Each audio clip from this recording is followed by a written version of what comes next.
আসসালামু আলাইকুম। শুভ সকাল। সকাল সকাল রান্না করতে চলে আসলাম। শিরিন পরিবার থেকে আপনাদেরকে জানাচ্ছি স্বাগতম। আমি আজকে রান্না করব, দেখেন ভাই বোনেরা, আলু দিয়ে ডিম দিয়ে। তা আলু দিয়ে ডিম দিয়ে আজকে ঝোল করব। তা এখন আমি রান্নাটা চড়াই, কেমনে রান্না করব আপনাদেরকে একটু দেখাচ্ছি। তা আপনারা আমার সঙ্গে থাকেন, দেখতে থাকেন। আমি প্রথমে দিয়ে দিলাম তেল।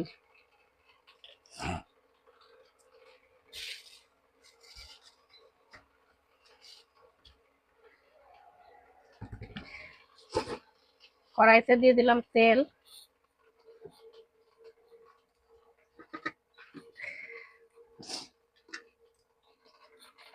তারপরে দিয়ে দেব হচ্ছে লবণ। আমি ডিমগুলো আগে এর ভিতরে একটু ভেজে নেব। দিয়ে দিলাম লবণ। এবার দিয়ে দিচ্ছি একটু হলুদের গুঁড়া।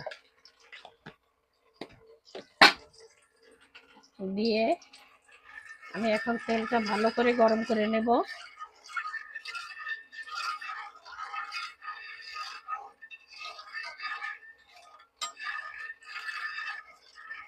সুন্দর করে বেশি করে গরম করে নেব একটু, যাতে ডিমগুলো না লেগে যায়।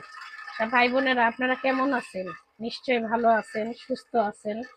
আলহামদুলিল্লাহ, আমিও সুস্থ আছি। আমার উঠানে দেখেন আবার পানি জমে গেছে বৃষ্টিতে।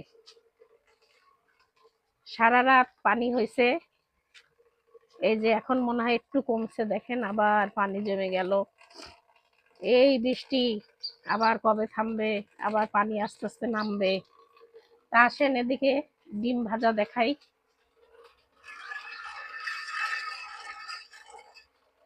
এই যে এখন আমি ডিমগুলো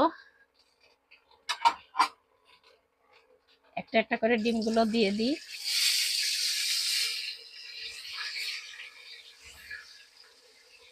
ডিম দিয়ে আলু দিয়ে আজকে একটু মাংসের মতন রান্না করবো।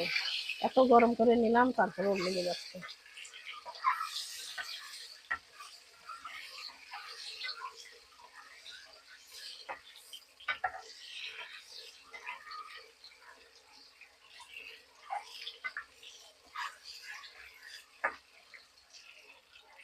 তা এখন আমি ডিমগুলো ভাজা হয়ে গেছে, এখন আমি নামাই ফেলবো।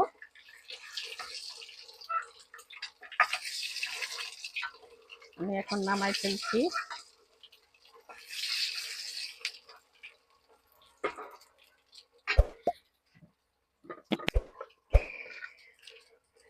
এবার দিয়ে দেবো হচ্ছে একটা শুকনা মরিচ, দুইটা দারচিনি, একটা এলাচ, একটা তেজপাতা। আর তার সাথে দিয়ে দিলাম পেঁয়াজ।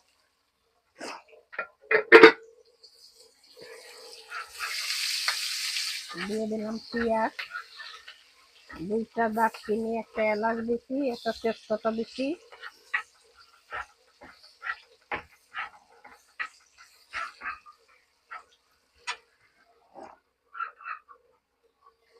এবার দিয়ে দিলাম ধুয়ে কেটে রাখা আলুগুলো।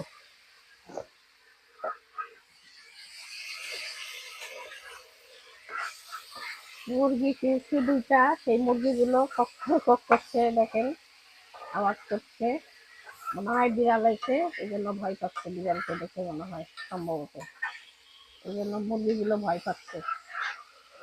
আচ্ছা, এখন আমি আস্তে আস্তে সব মশলাপাতি দিয়ে দিই। দিয়ে দিচ্ছি হলুদের গুঁড়া, দিয়ে দিব স্বাদ মতন লবণ,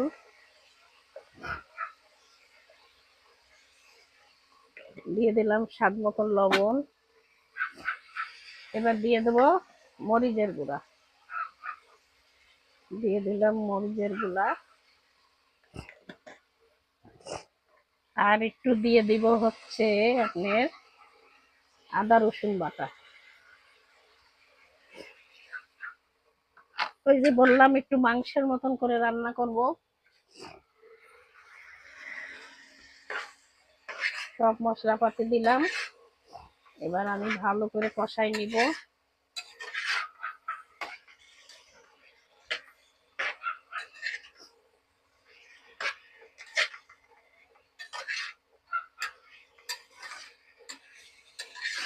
ভালো করে কষাই নিচ্ছি।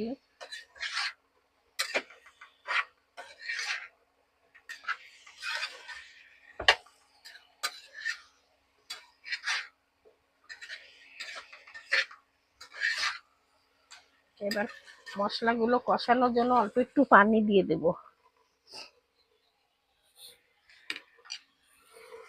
অল্প সামান্য একটু পানি দিয়ে ভালো করে মশলাগুলো আগে কষাই নিব, যাতে মশলার গন্ধগুলো কেটে যায় আর আলুগুলো কষানো হয়ে যাবে। তা আমি এবার একটু ঢাকা দিয়ে দেব। এটা কষানো হয়ে গেলে এরপরে আমি ঝোলের পানি দিয়ে দেবো। এখন একটু ঢাকনা দিয়ে ঢেকে দিই, আপনাদেরকে পরে আবার দেখাই। আমার ডিম আলু কষানো হয়ে গেছে।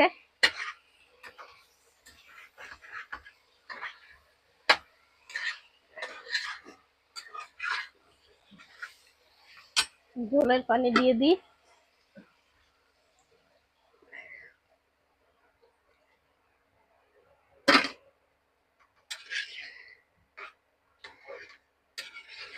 দিয়ে দিলাম ঝোলের পানি।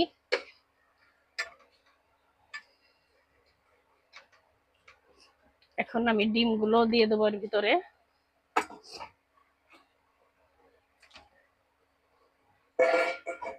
দিয়ে দিলাম ডিমগুলো। এখন হতে থাক, আমরা এখন নাস্তা করতে যাব। এইভাবে হতে থাক। আমার ডিমের ঝোল হয়ে গেছে।